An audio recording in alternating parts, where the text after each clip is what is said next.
Hi. So I've been wanting to do a video like this for a really long time. Just heads up, Con Ed is doing some work on the street over here. They've been digging up like they're looking for buried treasure, so if there's a little noise, I'm sorry. Um, but this video is really unusual in that I think it pertains a little more to women than to men, or people who identify as those who would wear makeup according to society, which is already a very complex and strange issue. But I've been wanting to tell this story. I stopped wearing makeup like probably 11 years ago.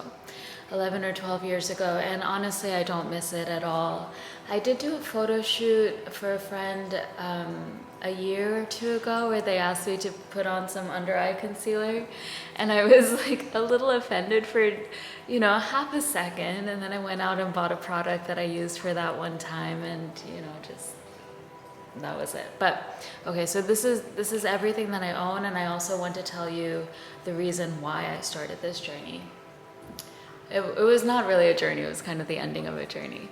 So about 11 or 12 years ago, I started kind of freeing up my mind, and I thought good and hard about the differences between men and women in the context of a glass ceiling.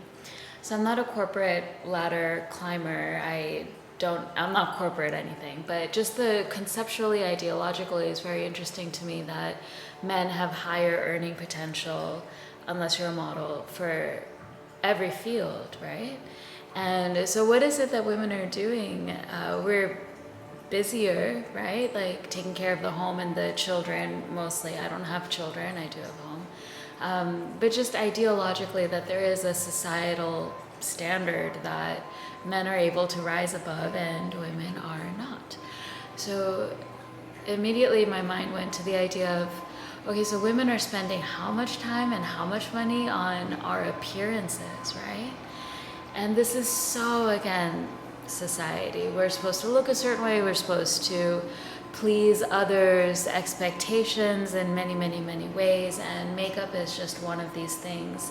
If you just write down, and I did this, how much time and money you spend per month. I was at that time getting manicures, getting pedicures, getting my hair cut. I haven't got my hair cut in a really long time. But when I do, I spend good money on it for what it's worth. If you need a girl, I know one. And I just thought about how much time per day, the shampoo, the conditioner, the look, the outfits, the layers, the blush, the concealer, the whole situation, that men just don't do. And somehow when you look at a man, I never think, oh, you should be wearing makeup. But I have this like strange pervasive fear that women are looking at me like she should be wearing makeup. Okay, but other than that one photo shoot, no one's ever said anything like that to me, which doesn't mean that it's not being thought, right? For some reason, human beings have these like intense judgments on what others are supposed to look like, which is crazy. So I just want to tell you, this is my skin, right? This is just how it looks. I don't also do this whole skincare routine. I don't want to put anybody down, right? So if you are doing it and it makes you feel good, yes, I 1000% support you. If you feel like you don't have enough time in your life, which is, a lot of what I was feeling, that, I want to write books, I want to do yoga, I want to do work, I want to connect with people, I want to take long walks without looking at the clock when I'm outside. So that just required a lot of time, and for me, cutting back on things that just didn't seem like it was going to enhance my quality of life. So for me, skincare was one of those things. I'm sorry to break it to you. I don't have like a cleanser. I don't do serums. I don't do products. I'll tell you that at the grocery store, I would never eat this, but at the grocery store, you can I get it in a glass jar, because plastic is not good. But just get unrefined coconut oil. It's like $10, $15 for this thing.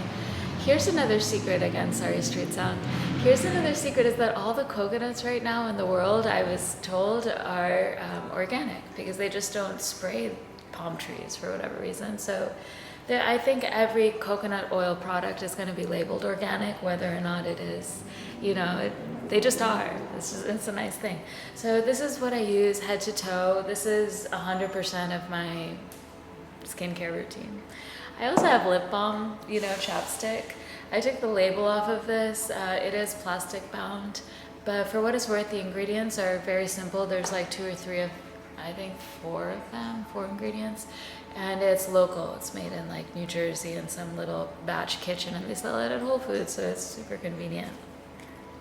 When I say I don't wear makeup, I do wear eyeliner.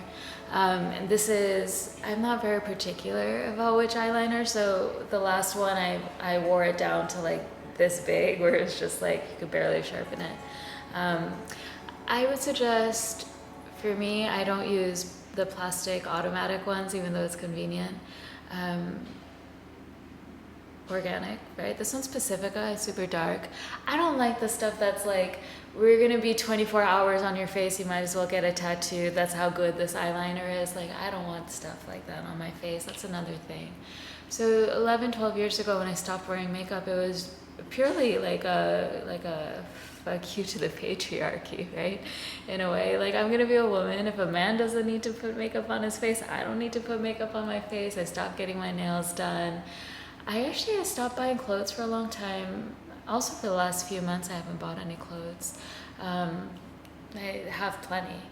And at that time, I just sold a lot of clothes, right? My closet was full, and I just sold a lot of clothes, made money, stopped getting my nails done, stopped buying makeup, stopped wearing makeup, threw out a lot of stuff. Saved a lot of time, saved a lot of money, which, if you're starting a really intense yoga journey, which I was, like, those are all good things. I use my time wisely. I was reading textbooks, I was doing hours of yoga practice. But when I was growing up, I grew up on stage, I grew up dancing, performing. So from the age of 6 to the age of, like, let's say 19, 20, I spent a lot of time on stage, and that means they put a lot of makeup on your face. We put a lot of makeup on your face. The hair, the nails, like the hairspray, the 1 billion bobby pins to keep everything in place so you can dance, and like the thick eyeliner. So I still wear eyeliner sort of just in respect and a sort of like connection, I don't know, homage. To my background, to my roots, to my tradition. For some reason, I feel like it's very Indian to just put on the black eyeliner. I don't know, maybe you agree, maybe you disagree. A lot of people who aren't Indian would also feel that way, I think. Cleopatra did it. Anyway, there's something really sexy, beautiful, profound about just a swipe of eyeliner, which is 100% of what I do. When I was wearing makeup, for stage performance, it's because the cameras and the light are so intense. When I see these because I go on social media and they show me all the time what, proper makeup tutorials are, how to put on 12, 15 layers of serum and how to steam your face. I just take a shower, to be honest. But when I see this, it puts me a little bit back into, okay, we used to get ready to perform a piece that we had been training for, hours a day, for months, sometimes for years, for an Arangetram. We trained and trained and trained for that stage performance, and that 15, 20 minutes of makeup or like an hour of hair and costume was very small compared to the physical and emotional preparation to perform for hundreds of people, depending on the stage. Madison Square Garden, like, I don't know, thousands of people might be looking at you, there to be pleased by your appearance. And that is such a vibe, right? If you live in New York City and you step onto the streets in Soho, people might be looking at you, maybe might be judging your outfit, they are probably thinking about themselves so much more than they're thinking about you. Which is not to put you down, it's just to put things into context. The universe is vast. There are millions of people, and I don't really think that life ought to be a performance like that, right? It takes away from the feeling and the emotion. If we got on stage and all we cared about was like how we looked, it would show, like the emotion wouldn't come out of the piece. You're demonstrating your love for life. There's a story to be told through those movements. And what I like about yoga is that it's not a performance, right? It really is 100% about embodying something old, some shape, something that's timeless, right?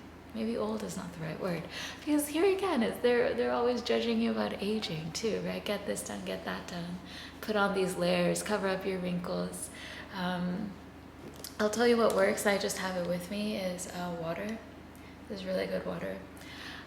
Drink water, eat right, sleep. I don't even think I think sleep is important, but I don't sleep more than 7 hours, like maybe 6.5. Like if you take really good care of yourself, you're not stressed out, you chill a little bit, before you go to bed, you read good books, like you just don't have that much head drama, right? Do a lot of yoga, do a lot of writing, like clear out the inner life, and that will show.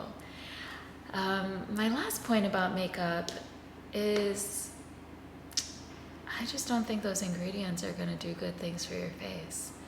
I care so much about the ingredients. When I do read the chapsticks, if it has anything like sunflower oil or citric acid or natural flavor, that's the one to look out for. Like, what natural flavor? So you're not supposed to be eating your chapstick, right? It should be something like beeswax, shea butter, jojoba oil, period. Just like 4 ingredients. If it's local, bonus. I don't know why they don't put it in little metal tins. Maybe it's just not as sanitary. I don't know. But when you look at the ingredients, even if it's like a really natural, like skin, whatever, it's never just like rose oil and crushed sapphires, right? Like the color is something very synthetic. They might put a couple natural ingredients in there. This is Pacifica. They're a natural beauty company, Portland, Oregon. I like them a lot. I don't think this is 100% natural. But I use it, and I use it a little bit, right? If it's something that goes on your whole face, I think that's different because it's blocking your skin's ability to really interact with the world. Your skin ought to be clean and clear, right? That's how you get that glow. The glow has to come from inside and go out. But if you're really obsessed with putting things on the top side to cover the way you really feel on the inside, I just wouldn't feel happy that way personally. And I think that if you do have this major love for makeup, and I don't want to put that down, and I don't want to step on anybody's toes, right? Like if you really love makeup, that's a wonderful thing, and like look at it as an art. And I think people can be very artistic with it, especially if you're performance oriented, if you're getting on stage and you're creating an aesthetic. What I would say is important in terms of mental health is to live daily life where we don't need the need to create an aesthetic, where we are not performing as if we are living, but to just live in a sort of a naked skin kind of a way, where you don't need anything because you have so much. And yeah, that's really what I feel. 1, you save a lot of time. 2, you save money. 3, you save yourself a headache. 4, you're leveling the playing field between the girls and the boys. And 5, you get to live, I think, a more authentic life. But 6, if that's your jam, you really love makeup, make it an art, do a performance. But remember, it's really about who you are, right? Like, beauty fades with time. But if you are investing your time in your knowledge, your intelligence, your goodness, the people you love, the relationships that feed you, good books, good art, life, outside, nature, that's it. I think you'll be happy. So that's what I wanted to say. Maybe there's more, but anyway, you can subscribe. Mostly I think I'll be talking about yoga in the future or creativity, but I did want to do this makeup thing, so I hope it touches, I hope it resonates. That's what I hope. And I hope you drink water and you forgive me for these sounds. I love you.